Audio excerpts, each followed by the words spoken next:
네, 정치권 관심 뉴스 짚어보는 포커스 나이트 시간입니다. 오늘은 최수영, 김준일 두 분 평론가와 함께하겠습니다. 어서 오십시오. 안녕하세요. 네. 자, 22대 국회 시작하자마자 여야가 모두 특검법을 제출하면서 이른바 특검법 정국으로 빠져드는 모습입니다. 지난주 민주당이 제출한 최상병 특검법과 김건희 여사 특검법에 이어서 오늘 국민의힘에서는 김정숙 여사 특검법이 발의가 됐습니다. 법안을 발의한 윤상현 의원 발언부터 듣고 오겠습니다. 검찰 수사를 하면은 야당이 뭐라고 하겠습니까? 야당 탄압, 검찰 공화국, 프레임 씌울 거 아닙니까? 그리고 이건 무엇보다도 문재인 전 대통령의 배우자로서 권력형 비리의 냄새가 난다는 겁니다. 그래서 수사기관이 아니라 특검이 하는 게 진상규명을 위해서 좋다는 겁니다. 예, 국민의힘이 그동안 김정숙 여사와 관련해가지고 인도 타지말 방문 의혹을 제기를 해왔긴 했는데 특검 법안을 발의한 건 이번이 처음입니다. 그렇죠. 네. 예, 특검 대상을 보면 모두 5가지 정도 되네요. 그렇습니다. 일단은. 그러니까 사실 뭐 종합판이라고 할 수 있을 것 네. 같아요. 그러니까 최근에 이제 불거진 인도 방문 관련 직권남용과 배임 의혹, 그다음에 의상비 특수활동비를 사용했느냐, 네. 여기에 이제 뭐 관봉권과 그다음에 이제 그 국정원 대납 의혹도 있었죠. 게다가 이제 청와대 경호원 수영 강습 의혹, 그다음에 단골 디자이너 딸을 행정관으로 채용했다는 의혹 등등 이제 5가지인데 이게 지금 네. 여기를 보면은 지금 수사가 진행 중인 것도 있고 네. 고발이 돼서 수사에 착수한 것도 있고 예. 그다음에 의혹만 제기된 사안도 있어요. 그러니까 이게 다 섞여 있어가지고 5가지를 하면은 그간 이제 문재인 대통령 5년 재임 기간 동안 김정숙 여사를 둘러싸고 의혹이 제기되었던 이른바 그 모든 것에 대한 종합판이라고 볼 수가 있는데, 예. 근데 지금 제가 앞서 말씀드린 것처럼 이게 지금 수사가 진행 중인 것도 있고 막 고발이 돼서 수사에 착수한 것도 있고 이렇게 사건의 성격도 다르지만 일종의 지금 수사 속도도 좀 약간 혼재돼 있는 그런 상황이 돼 있는데 네. 지금 이걸 바로 특검으로 가자 하고 한다 그러면은 그동안 국민의힘이 민주당이 특검 가자 그러면은 아니 공수처 지금 당장 최혜병 특검 그렇잖아요. 공수처 수사 결과 지켜보고 네. 미진할 때 하자고 했다는 그것과 네. 좀 배치되는 것도 있고 그다음에 모든 것을 이렇게 사법의 영역으로 가져가 버리면 도대체 예. 22대 국회가 개원했지만 도대체 정치가 수렴할 수 있는 건 뭐냐. 다 모든 것을 사법의 영역으로 가져가거나 특검의 영역으로 가져가 버리면은 그다음 정치는 실종되는 거 아니냐 이런 비판이 있을 수밖에 예. 없어서 예. 아마 당내에서도 이 사안만큼은 조금 좀 조심스럽고 예. 물론 의혹이 제기된 부분은 있긴 하지만 이것은 지금 권익이라든가 이런 쪽으로 고발되어서 조금 우리가 좀 들여다보는 게 낫지 않느냐라는 그런 당내 얘기가 좀 힘을 싣고 있는 것도 이런 분위기를 좀 약간 예. 반영한 게 아닌가 싶어요. 그래서 조금 전에 이제 그래픽 보셨습니다만 윤상현 의원이 검찰이 수사를 하게 되면은 야당 탄압이다, 검찰 공화국이다, 이제 그런 프레임을 씌울 거다라면서 이제 반박을 했단 말이죠. 그러니까 검찰이 수사하는 거에는 2가지가 있죠. 하나는 인지 수사가 있고 하나는 이제 고발 수사가 있는데 네. 윤상현 의원이 좀 빨리 고발을 하셨으면 좋겠어요. 개인적으로. 예, 검찰에 네. 고발을 하시면은 예. 검찰도 부담을 덜 거 아닙니까? 인지 수사를 하면은 이거는 네. 검찰이 지금 기획 수사를 한다. 그런데 고발이 들어오면은 고소 고발이 들어오면 해야죠. 그러니까 수사기관이 뭐가 됐든 무혐의 처리를 하든 뭐 그거를 송치를 하든 그거는 예. 판단해야 되는 거니까 이렇게 중한 문제라고 판단을 하시면은 빨리 하루속히 고발을 하시는 게 맞지 않나 그 생각이 들어요. 그래서 네. 특검 가능성 없겠죠. 이거 민주당이 받겠습니까 이거를? 그러니까 이게 그냥 변종만 올리고 이게 정말로 심각한 문제면은 뭐 이 중에서는 이제 문다혜 씨와 단골 디자이너 딸 금전거래 의혹 같은 경우에는 지금 전주지검에서 하고 있으니 예. 뭐 이거는 빼면 될 것 같고 나머지는 언론 보도로 나왔거나 부적절하다고 저도 판단되는 거 있거든요. 예를 예. 들면은 청와대 경호원한테 수영을 배웠다? 이거는 이제 직무 외에 한 거니까 부적절하죠. 네. 근데 이거를 사법 처리의 대상까지 될 수 있을지는 저는 모르겠습니다만은 예. 윤상현 의원께서 이게 정말로 심각한 문제라고 하면 고발을 하시면 될 것 같아요. 예. 예. 어쨌든 지금 윤상현 의원이 발의한 특검법 보면은 종합특검법이라고 해서 네. 예, 종합특검법이라고 해서 이제 5가지인데 그 중에 가장 첫 번째 것이 최근에 논란이 됐었던 네. 예, 인도 타지말 방문과 관련된 것이었는데 이게 2018년이었고요. 그때 최근에 이제 배현진 의원실이 낸 자료를 보면 그때 기내식비만 6,200만이 넘게 네. 6,200만 원이 넘게 들어갔다고 그러더군요. 3박 4일 동안. 그렇습니다. 예, 이게 어떤 문제가 있는 겁니까? 그러니까 저도 이제 뭐 대통령 청와대 근무할 때 네. 1호기를 많이 타고 해외 출장을 다녔습니다. 동승에서. 근데 제가 아무리 생각해도 저희가 나온 기내식을 상상하면은 네. 이렇게 과도한 금액이 책정될 수가 없어요. 더군다나 편도를 왕복한 거거든요. 네, 인도를 네. 갔다 왔는데 중간에 뭐 급유를 해서 약간 우회했다고 하는데 인도 국내도 있었죠. 그렇죠. 예, 그런데 예. 이제 저는 여기에서 36명이 갔는데 어떻게 이게 6,200만 원.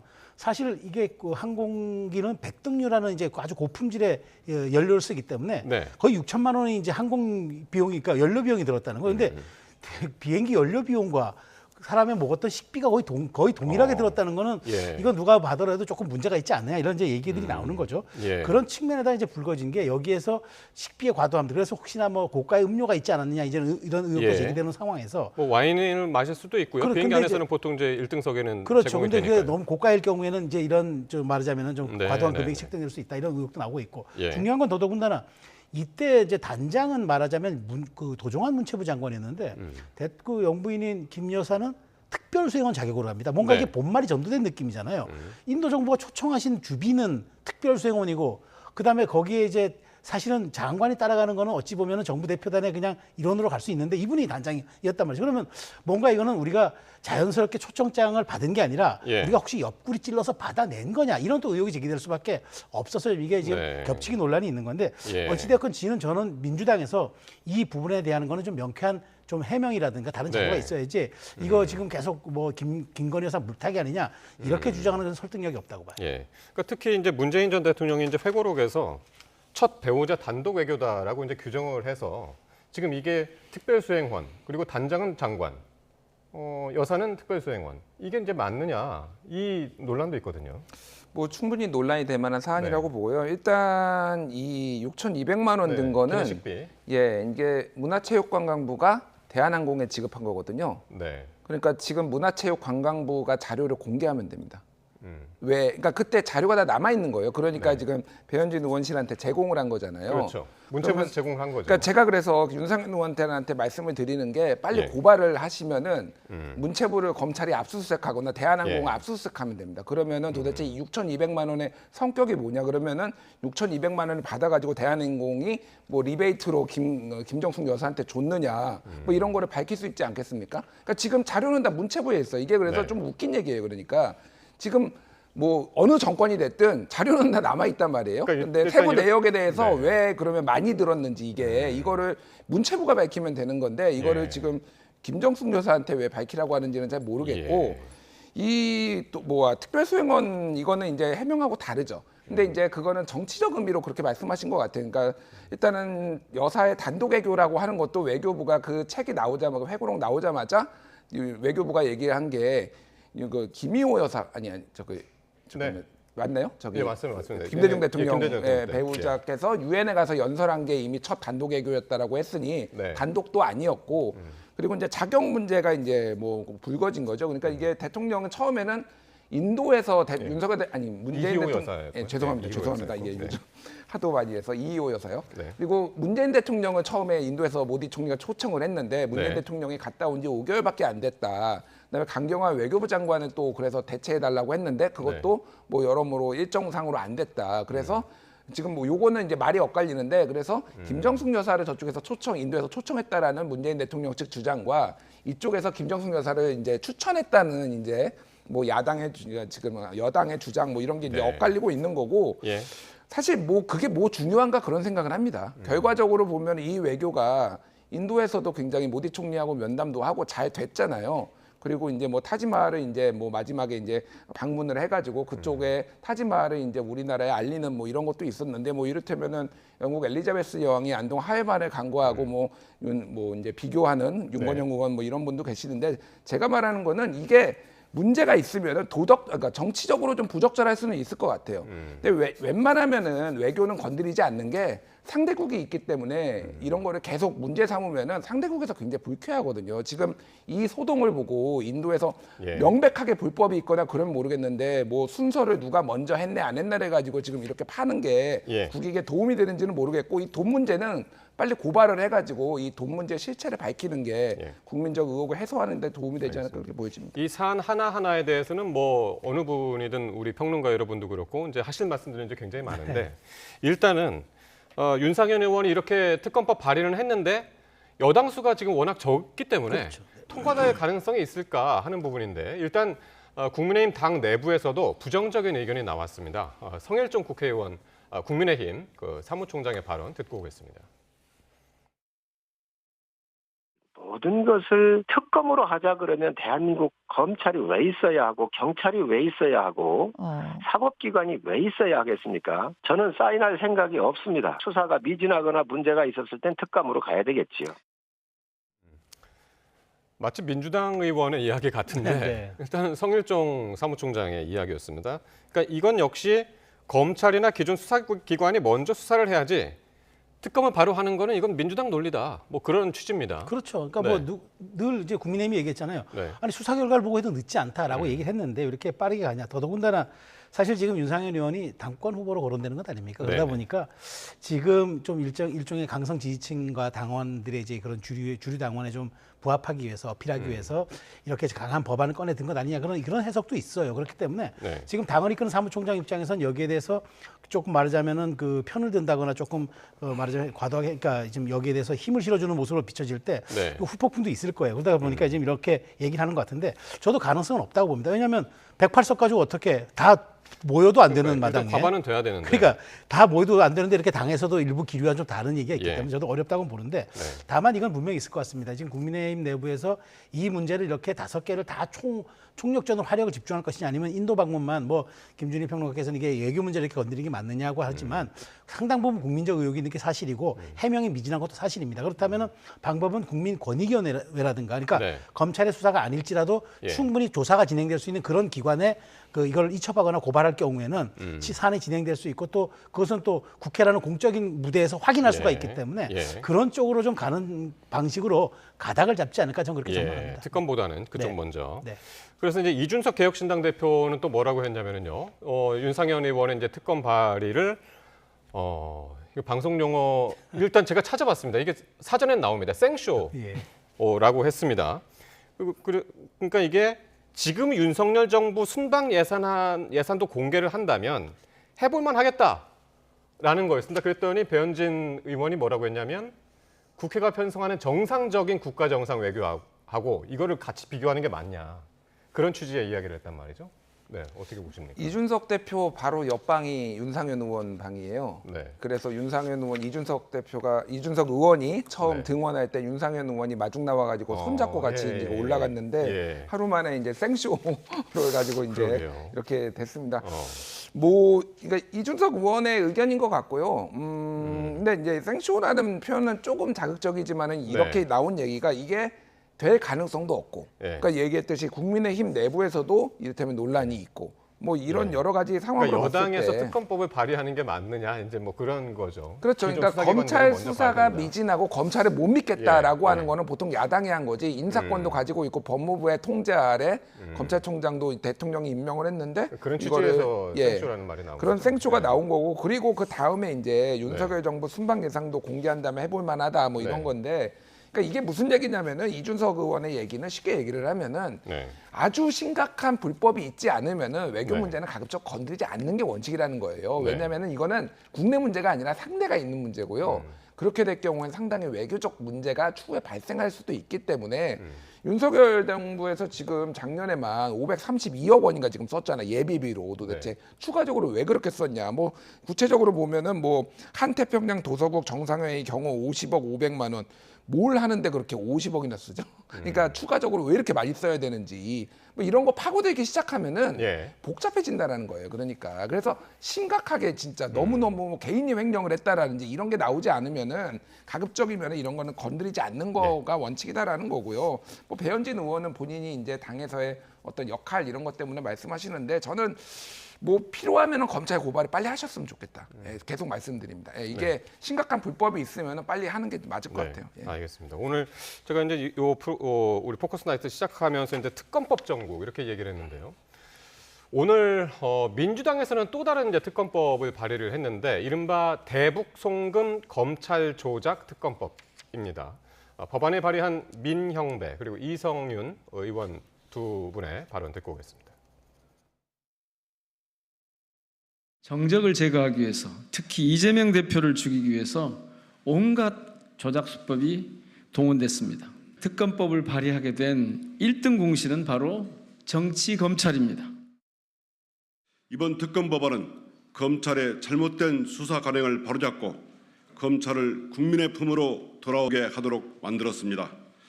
지금까지 수원지검에서 진행된 김성태에 대한 대북 송금 사건 수사는 검찰권 남용의 종합 선물 세트라는 의혹을 받고 있습니다. 예, 술자리 회유 하면 이제 어느 정도 이제 정치 관심이 있으신 분들은 이제 대충 들으셨을 텐데요. 민주당이 바로 이 검찰 수사를 받던 이화영 전 경기부지사가 술자리 진술 조작 회유를 받았다라는 그 의혹을 제기했었는데 그 진상을 밝히기 위한 특검법이죠, 이게. 그렇습니다. 그렇죠. 근데 네. 저는 지금 민주당이 지금 이렇게까지 말하자면은 두 의원을 통해서 특검법 발의하겠다는 네. 거는 전 진짜 이건 사법부 겁박입니다. 왜냐하면 지금 이 이화영 부지사 전 부지사의 1심 네. 판결이 이달에 나옵니다. 네. 이달에 나오는 판결을 가지고 지금 특검을 하자는 겁니다. 자, 지금 올해 들어서 지금 앵커께서 말씀하신 것처럼 자, 술자리 의혹이 있었죠. 예. 그 술판을 검사가 벌여서 회유를 했다는 얘기입니다. 거기 예. 그 자리에서 뭐 많이 술을 마셨다고 했는데 정작 말이 바뀝니다. 나는 안 마셨다. 김성태가 마셨다. 이렇게 얘기합니다. 말이 바뀌어서 논란이 벌어졌고 두 번째 이게 안 통하니까 김성태 회장이죠. 그렇죠. 상방울 김성태 회장. 회장이고요. 그다음에 예. 그 전관 예우 의혹을 합니다. 고위의 전관이 자기를 또 회유했다 이렇게 얘기하는데 그 변호사는 앞서서 가족들이 그 선임한 변호사였어요. 그것도 안 맞고 세 번째 CCTV 몰카 의혹. 이른바 그 몰카 의혹을 제기해서 모든 자신의 자료를 들여다봤다고 또 그 네. 의혹을 제기합니다. 예. 근데 여기에서 이제 검찰총장이 한마디 합니다. 공당이 이런 식으로 끌려다니면 책임져야 한다라고 한마디 일갈하니까 그다음에 그 많던 수원지검에서 항의하던 민주당 의원들이 다 사라졌습니다. 예. 그런데 이제 원내에 등원하고 나오니까 배지를 달고 이른바 국회라는 등에 힘을 얻고 지금 이 얘기를 하는 겁니다. 근데 이번 달에 1심 판결이 나옵니다. 1심 판결 보고 저는 얘기를 주장하라면 하고 싶습니다. 그래서 예. 저는 여기에 대해서 민주당이 이렇게 지금 판결을 앞두고 있는 사법부를 겁박하는 이런 행태 거둬야 합니다. 그렇지 않다면은 민주당도 이 사안에 대해서는 역풍을 맞을 수밖에 없다는 말씀 드리고 싶어요. 네. 여권에서는 이게 어쨌든 이화영 전 부지사하고 그 이재명 대표가 이제 경기지사를 할 때 그게 엮여 있다. 그래서 이게 전형적인 이재명 대표 방탄 특검 아니냐 이렇게 이제 비난을 하고 있거든요. 여기에 대해서는 어떻게 보시나요? 그런 오해를 살 만한 부분이 분명히 있죠.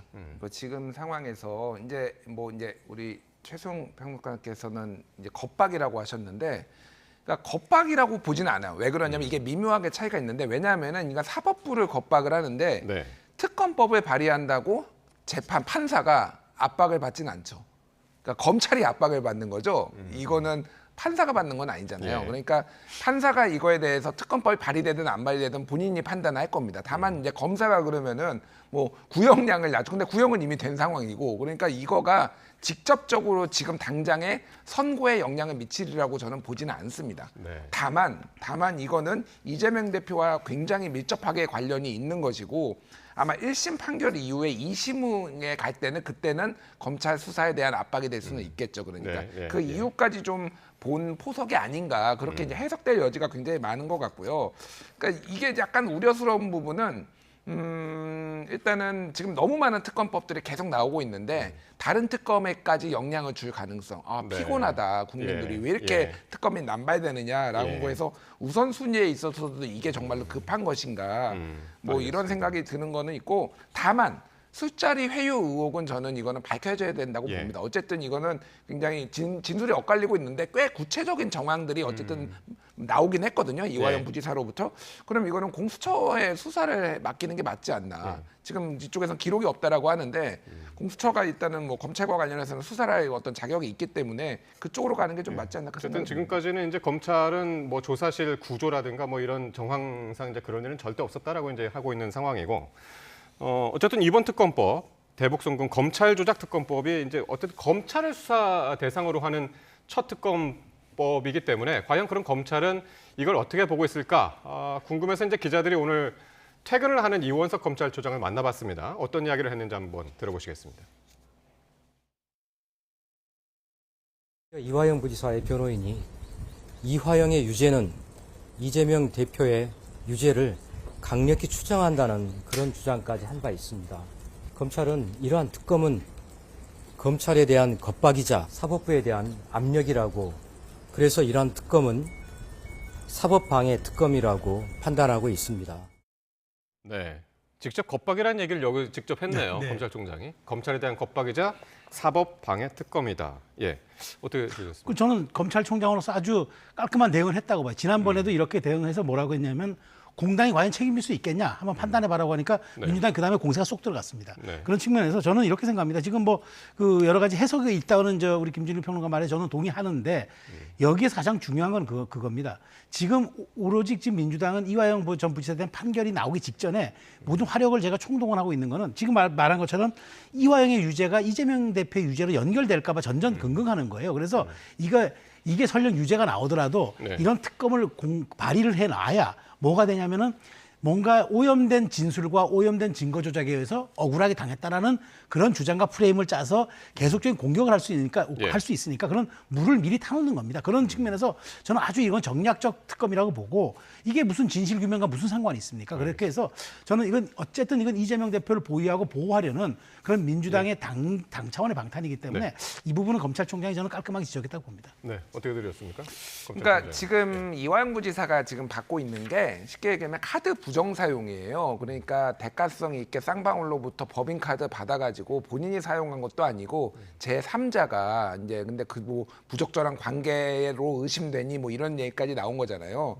그러니까 거기서 시작이 돼가지고 예. 하나는 이제 800만 달러 중에 500만 달러는 경기도 스마트팜 이제 사업에 대한 대납이고 300만 예. 달러가 이제 이제 이재명 지사 방북 비용 뭐 이건데 이 부분에 있어서는 이제 같이 선고가 나오기는 하겠지만은 글쎄요 이게 만약에 이제 선고가 나오면 이재명 대표도 이제 이거에 직격탄을 받고 바로 수사를 예. 받겠지만은 만약에 카드 부정 사용만 나오고 이게 안 나오면은 이 부분이 이제 뭐 대북 송고 관련해서 이게 안 나오면은 예. 이거는 사실은 이재명하고 아무 상관이 없는 거예요. 그러니까 이거는 이화영 부지사가 뭐 알겠습니다. 부적절하게 카드를 사용한 거니까 두 가지는 좀 분리해서 볼 필요가 있고 어쨌든 7일 날 좀 유의미하게 조금 볼 필요는 있을 것 같습니다. 알겠습니다. 네. 그거 이제 재판 1심 판결이 어떻게 나오는지 한번 보면서 또 한번 나눌 기회가 있을 것 같고요. 다음 주제인데요. 북한이 오물풍선 수백 개를 살펴간 가운데 우리 정부가 9.19 군사 합의의 효력을 정지하는 안건을 내일 국무회의에 이제 상정을 하기로 했습니다. 앞서서 대북 확성기 재개를 이제 시사하기도 했었는데 어떻게 보시는지요? 이렇게 네. 적절한 수준의 대응으로 보십니까? 저는 적절했다고 봅니다. 왜냐하면 이렇게 우리가 강력하게 그 대북 확성기를 재개하겠고 우리가 네. 할 수 있는 최고도의 수위를 하겠다고 하니까 북한이 바로 5시간 만에 꼬리를 내리지 않았습니까? 바로 5시간 만에 재발 방지를 전제 조건을 달긴 했지만 네. 우리가 충분히 이제 했다고 이제 바로 도발을 중지했다고 했는데 네. 저는 이게 비례 대응의 원칙에 맞다고 보는 거죠. 저는 북한이 이 정도를 하지 않고 우리가 어떤 레토릭으로 어떤 외교적 언사를 했었으면 북한이 계속 할 수도 있다고 보는데 예. 어찌됐건 정부의 이런 강경하고도 비례성에 의한 이런 방침 때문에 저는 북한이 어쨌든 지금 이 도발을 중지했다고 저는 생각합니다. 근데 예. 중요한 건 이게 이제 뭐 9.19 군사 합의 뭐 등등 해가지고 이게 사실은 이게 부속 합의서, 그러니까 부속 합의 같은 거기 때문에 예. 우리 국무회의가 효력을 정지하면은 정지가 됩니다. 그런 차원에서 저는 이제 북한이 이제 사실은 북한이 먼저 계속 도발함으로써 예. 이걸 무력화시킨 거거든요. 그런 측면도 사실 해서 북한은 9.19 군사 합의를 우리가 해도 할 말이 없을 겁니다. 먼저 도발을 계속 해왔기 예. 때문에 예. 그런 측면에서 저는 정부의 이렇게 단호한 비례성 대응이 저는 오히려 지금 이 상황을 좀 관리하고 있지 예. 않은가 이렇게 생각합니다. 사실 오늘 속보 순서상 저도 깜짝 놀랐습니다. 이게 대북 확성기를 이거를 이제 카드를 낼 것처럼 이제 정부가 했다는 속보가 나오니까 조금 있다가 진짜 5시간 후에 속보가 이제 북한이 이제 우리 다 날렸다 이제. 예, 오물풍선 이제 그만 날리겠다라는 속보가 이제 또 나와서 이게 앞뒤 이 상황상 이게 정말 북한이 굉장히 이게 대북 그 확성기에 대해서 민감하게 생각하는구나 이런 생각도 들긴 했습니다.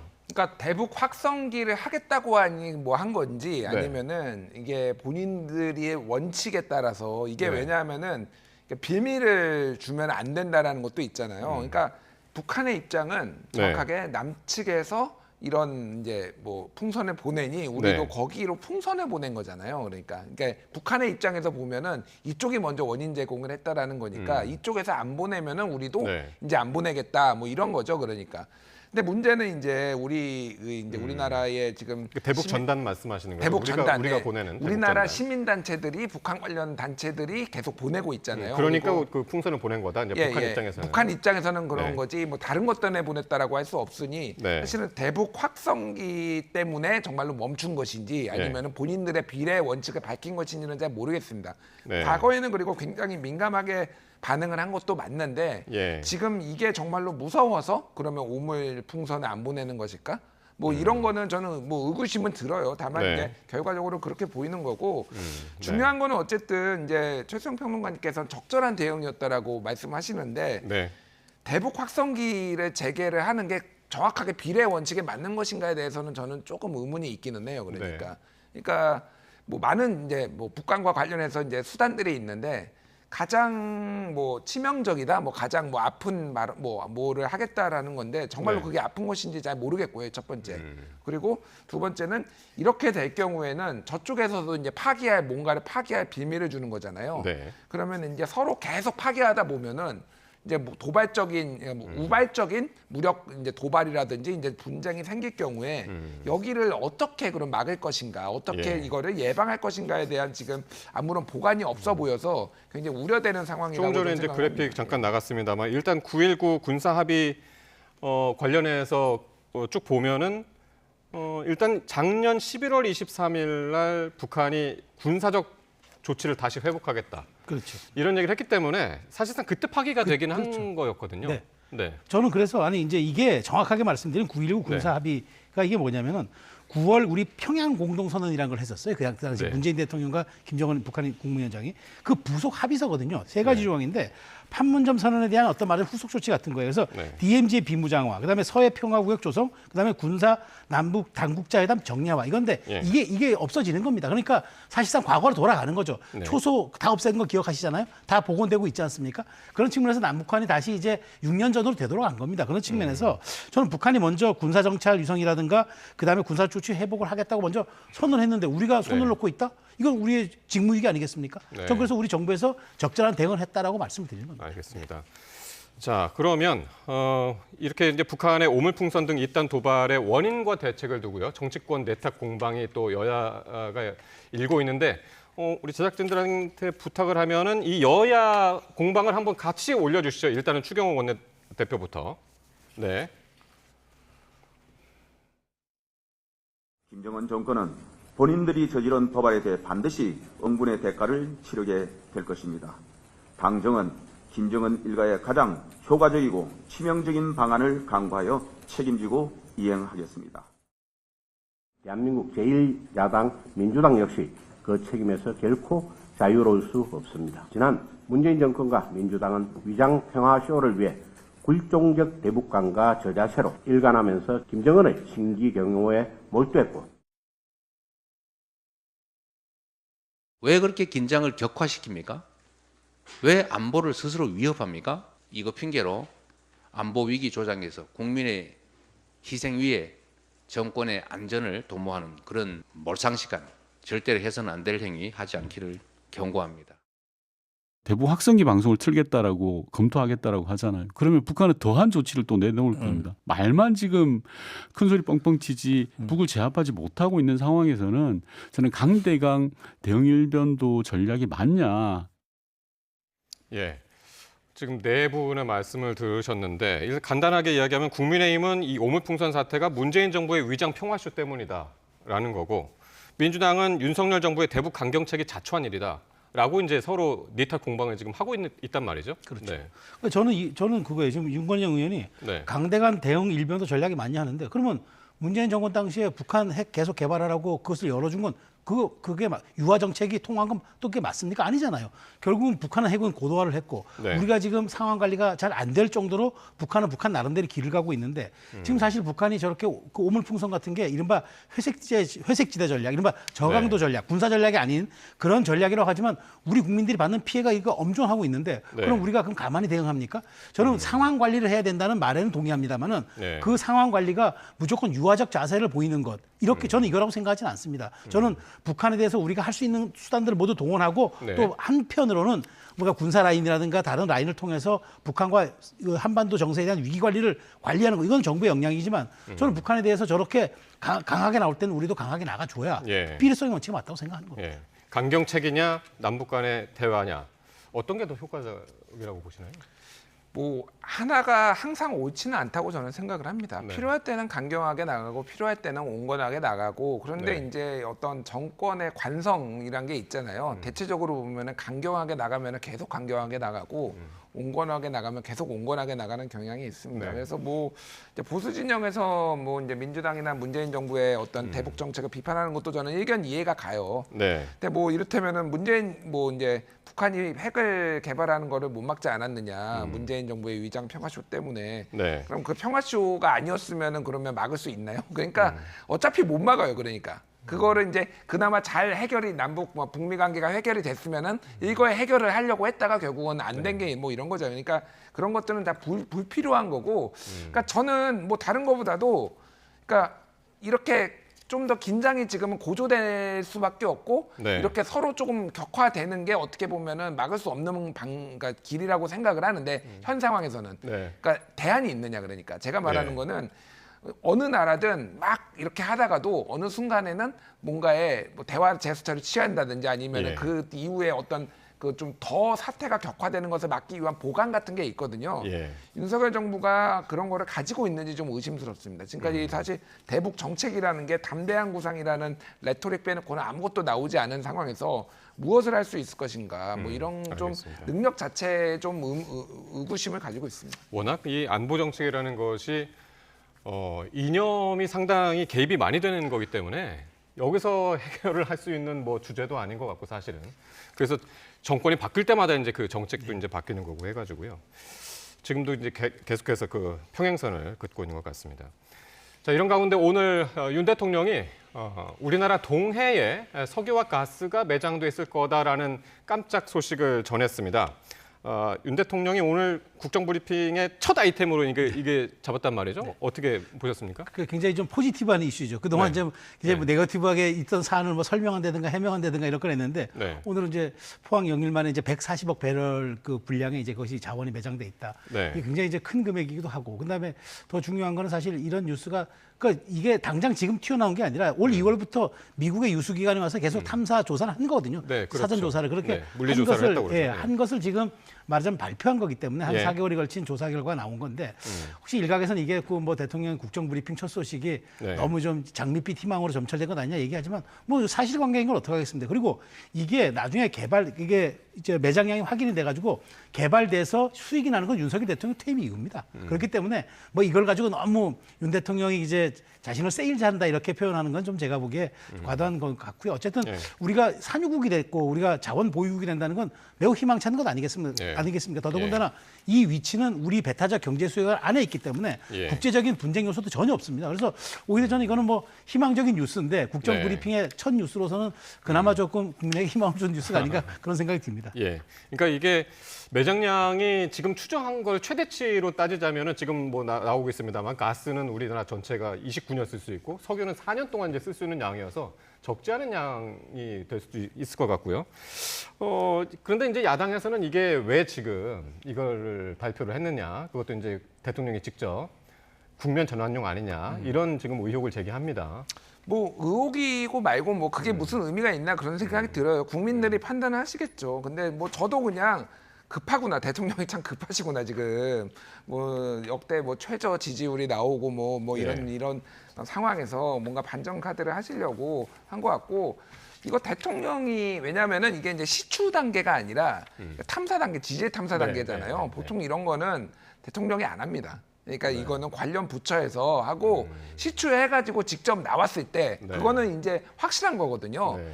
이거는 지금 산업부에서도 20% 확률이라고 얘기를 해요. 네. 그러니까 80%는 안 된다는 얘기예요. 네. 그래서 지금 하나에 1,000억씩에서 5천억 원 들여서 5개 꽂아봐가지고 그러면 확률적으로 4개는 안 나오고 하나는 나온다라는 건데 그런 계산법은 없습니다. 그러니까 이게 무조건 5개 꽂으면 그럼 확률적으로 하나가 20%니까 나온다 그런 거는 아니고 나오면 다 나올 수도 있는 거고요. 예, 안 나오면 예. 하나도 안 나올 수도 있는데. 그래서 지금 최저치, 최대치가 그래서 이제 나온 거 이게 뭐 최저치, 최대치고 실제 이제 발굴할 수 있는 양이 얼마인지도 논란이 있고 무엇보다도 이제 1976년에 영일만 그때 이제 박정희 대통령 시절에 영일만 그 이제 석유 뭐 조갑제의 이제 전 기자가 조갑제닷컴 본인의 이제 거기에도 올렸는데 자기가 취재한 경험도 자세히 올려놨어요. 네. 그때 얼마나 우리가 황망했는지. 그래서 그때보다 얼마나 기술력이 올라가가지고 지금 이게 됐는지는 모르겠으나 저는 뭐 이거를 뭐 의구심을 품고 그런 게 아니라 정말로 잘 됐으면 좋겠습니다. 근데 또 하나 말씀드리고 싶은 거는 지금 한일이 공동으로 개발하고 규슈 위쪽에 공동으로 개발하고 있는 네. 7광구가 있거든요. 네. 이거를 지금 일본에서 우리 이제 더 이상 한국, 일본 같이 안 하겠다라고 지금 거의 입장을 밝힌 상황이고 이게 내년에 지금 끝나요.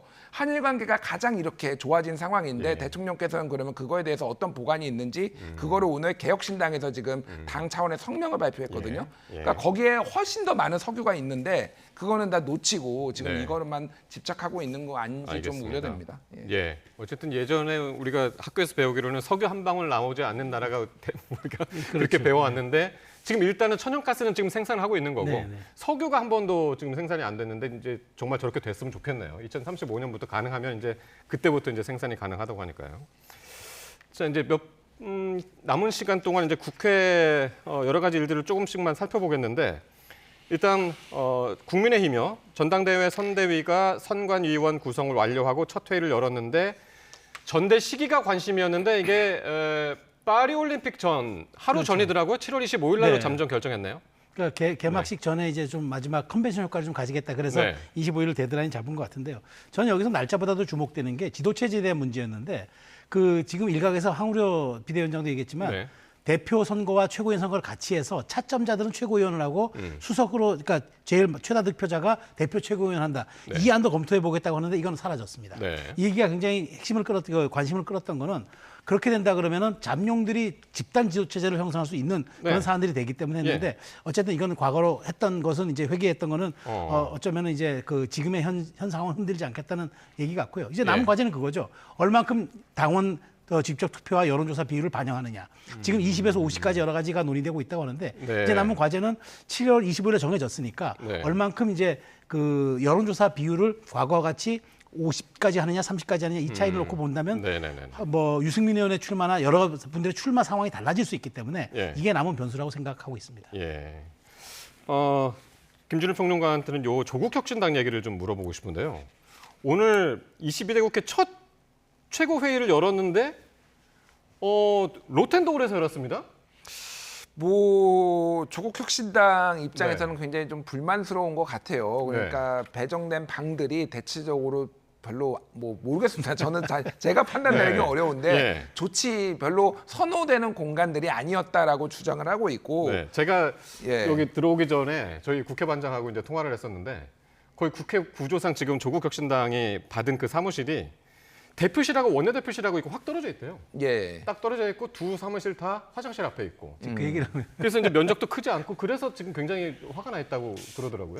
그래서 사실 좀 배려를 좀 해줬으면 어땠을까라는 건데 화장실 앞은 어떻게 보면은 더 좋은 걸 수도 있습니다. 저도 의원실 가끔 가서 화장실이 멀어요. 한참을 가야 돼서 차라리 화장실 앞에 있으면은 그게 그렇게 나쁜 건가? 뭐 그런 생각은 들긴 하는데 조국혁신당 입장에서는 좀 배려를 받지 못했다. 층수라든지 이를테면 공간이라든지 뭐 사이즈라든지 이런 것들을 좀 하는 것 같아요. 그래서 일종의 뭐 무력 시위처럼 이렇게 한 것 같은데 어쨌든 성과를 내셨으면 좋겠어요.